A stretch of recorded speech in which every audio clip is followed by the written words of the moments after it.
घना जंगल, इतना घना कि सूरज की रोशनी भी जमीन तक पहुंचने से पहले ही रास्ता भटक जाती थी।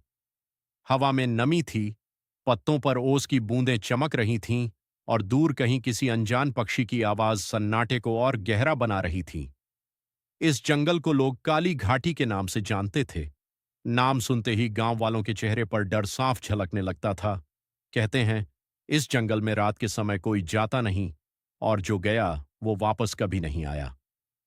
रवि, एक युवा पत्रकार, इन सब कहानियों को अंधविश्वास मानता था।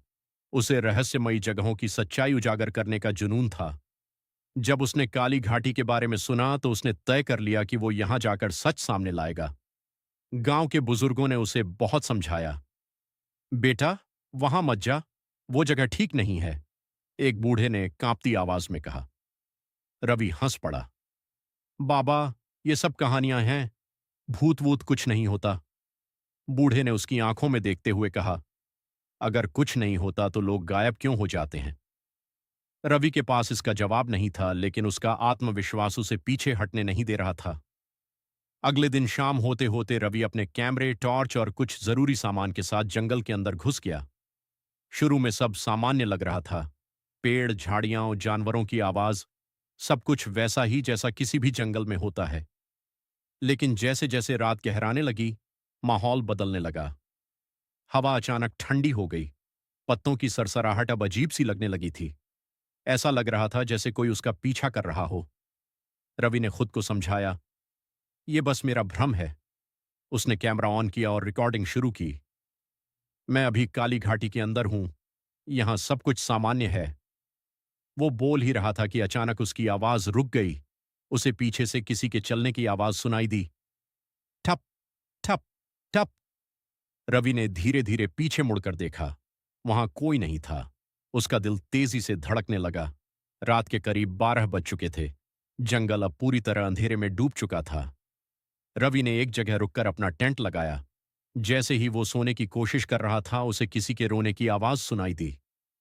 धीमी, दर्द भरी और बहुत करीब। कौन है?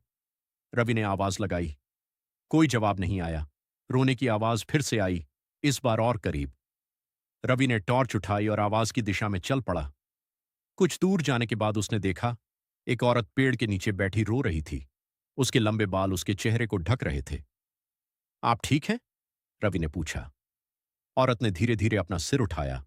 उसका चेहरा बिल्कुल सफेद, आंखें काली और होठों पर अजीब सी मुस्कान।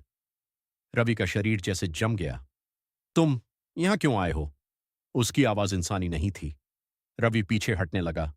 मैं मैं बस। वो कुछ बोल नहीं पाया। अचानक वो औरत हवा में गायब हो गई। रवि की टॉर्च हाथ से गिर गई। उसने जल्दी जल्दी टॉर्च उठाई और भागने लगा। लेकिन जितना वो भागता, जंगल उतना ही गहरा होता जाता। उसे समझ आ गया था, वो रास्ता भटक चुका है। अचानक उसे एक पुराना टूटा हुआ मंदिर दिखा।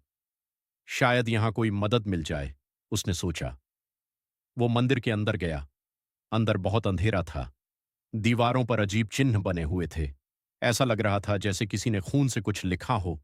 तभी उसे पीछे से आवाज आई, तुम बच नहीं सकते। रवि ने मुड़कर देखा। वही औरत उसके पीछे खड़ी थी। इस बार उसका चेहरा और भी डरावना था। आंखों से खून बह रहा था। ये क्या है? रवि कांपते हुए बोला। औरत हंसी।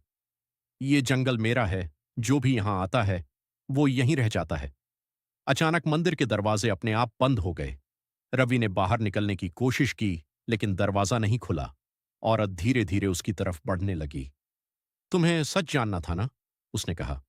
हां, रवि डर के मारे बोला। तो सुनो। अचानक मंदिर की दीवारें बदलने लगीं। रवि ने देखा, एक गांव जलता हुआ। लोग चिल्ला रहे थे और वही औरत जिंदा जल रही थी। उन्होंने मुझे डायन समझकर जला दिया। उसकी आवाज गूंजने लगी। मैं निर्दोष थी। रवि की आंखों में डर और सहानुभूति दोनों थे। फिर फिर मैंने बदला लिया। अचानक दृश्य गायब हो गया। अब जो भी यहां आता है वो मेरे साथ रहता है, हमेशा के लिए।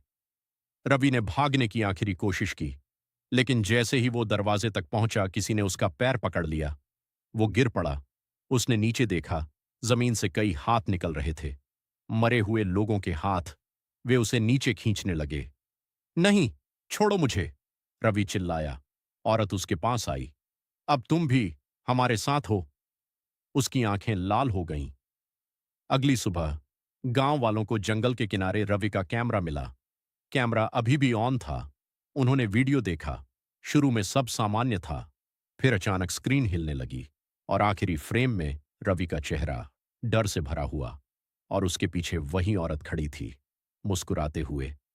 आज भी अगर कोई काली घाटी के पास जाता है तो उसे कभी कभी रोने की आवाज सुनाई देती है, और अगर ध्यान से देखो तो पेड़ों के बीच एक सफेद साया दिखाई देता है जो तुम्हें देख रहा होता है, इंतजार में कि तुम भी उसके जंगल में कदम रखो और फिर कभी वापस न जाओ।